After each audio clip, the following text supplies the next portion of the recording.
Selamat siang, perkenalkan nama saya Andriata Safira Aisyah Sekarningrum dengan NIM 042011233065 dan dari kelas I MPK.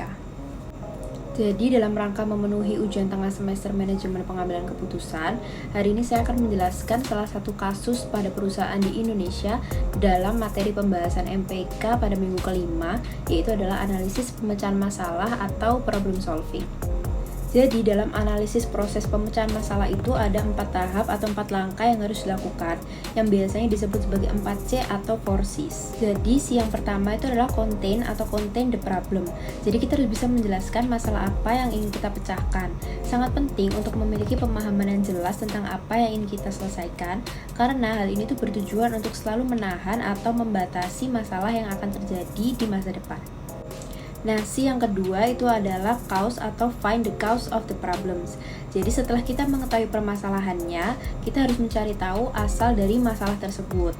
Nah, dari sini kita dapat melihat apa yang menyebabkan kasus atau masalah tersebut terjadi, dan kemudian kita bisa melanjutkan ke step selanjutnya untuk mengatasi kasus tersebut. Nah, C yang ketiga adalah correct the problem.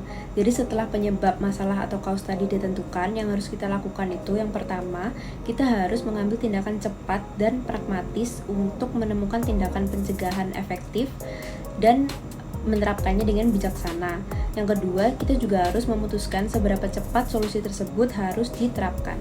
Nah, C yang keempat adalah control the problem. Jadi setelah masalah tersebut teratasi, kita tuh tetap harus menerapkan semacam kontrol yang akan mencegah masalah tersebut dari berulang kembali. Nah, karena ketika masalah itu terus berlanjut dan berulang kembali di lokasi pelanggan, kredibilitas kita tuh bisa terpukul. Jadi kita harus menghindari hal ini dengan menerapkan kontrol. Berikut merupakan contoh pengimplementasian dari 4Cs of problem solving dalam masalah perusahaan PT Garuda Indonesia. Analisis kasus PT Garuda Indonesia yang hampir pilot. Kondisi keuangan Garuda Indonesia dalam kondisi yang sakit.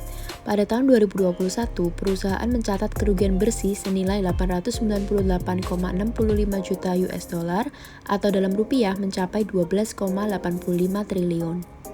Catatan kerugian tersebut bahkan naik sejak triwulan 1 tahun 2021 senilai 384,35 juta US dollar atau dalam rupiah sebesar 5,57 triliun. Persoalan utama gugatan-gugatan pilot tersebut berdatangan lantaran utangnya semakin membengkak sampai dengan 70 triliun. Sebagian besar utang tersebut merupakan utang yang berasal dari beban sewa pesawat atau leasing yang pada tahun-tahun sebelumnya disajikan secara tidak tepat dalam laporan keuangannya. Selanjutnya, juga adanya penggunaan armada yang secara teknis kurang tepat untuk dioperasikan oleh Garuda ditengarai sebagai salah satu sumber inefisiensi yang terjadi. Belakangan pun diketahui pengoperasian armada tersebut dengan nilai di atas pasar dilakukan melalui proses yang memiliki unsur korupsi yang dilakukan oleh manajemen sebelumnya. Belum lagi persoalan klasik berupa pengoperasian rute-rute yang tidak menguntungkan, bahkan cenderung memberikan kerugian. Yang pertama adalah contain. Jadi pada kasus ini, permasalahan yang muncul adalah Garuda Indonesia yang mengalami keuangan yang sulit. Garuda Indonesia terancam mengalami kepailitan atas gugatan-gugatan dan hutang yang banyak. Pengimplementasian 4Cs yang kedua adalah cause atau asal permasalahan dari PT Garuda Indonesia yang hampir pilot. Yang pertama adalah terlilit hutang. Liabilitas atau utang Garuda Indonesia totalnya mencapai 9,75 miliar US dollar atau setara 138,45 triliun. Yang kedua adalah modal minus. Ekuitas atau modal Garuda Indonesia tercatat minus 2,8 miliar US dollar atau setara 39,7 miliar rupiah.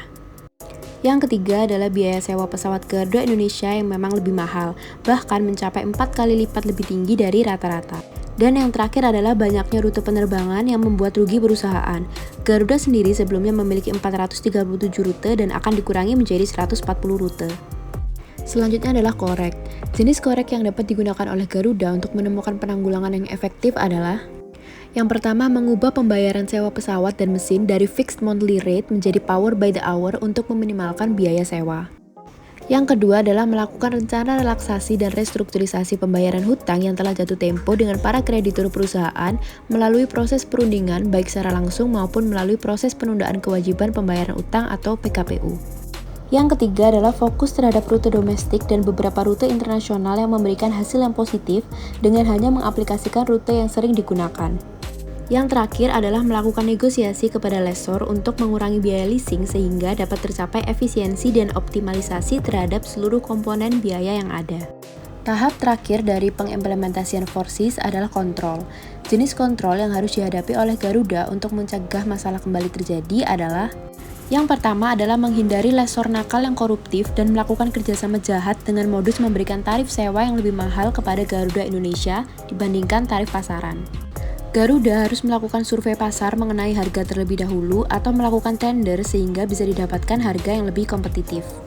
Yang kedua, Garuda harus melakukan perhitungan yang lebih rinci setiap rute dan melakukan evaluasi apakah rute tersebut menambah laba atau malah membuat kerugian. Opsi yang bisa dilakukan apabila rute tersebut tidak menguntungkan adalah menutup rute dan mengalihkan sumber dayanya ke rute lain. Kontrol yang harus dilakukan Garuda Indonesia yang terakhir adalah membuat segala sistem lebih transparan, terutama di bagian keuangan untuk menghindari korupsi yang dilakukan oleh pihak manajemen. Sekian dari penjelasan saya, mohon maaf apabila ada salah kata atau perbuatan. Terima kasih.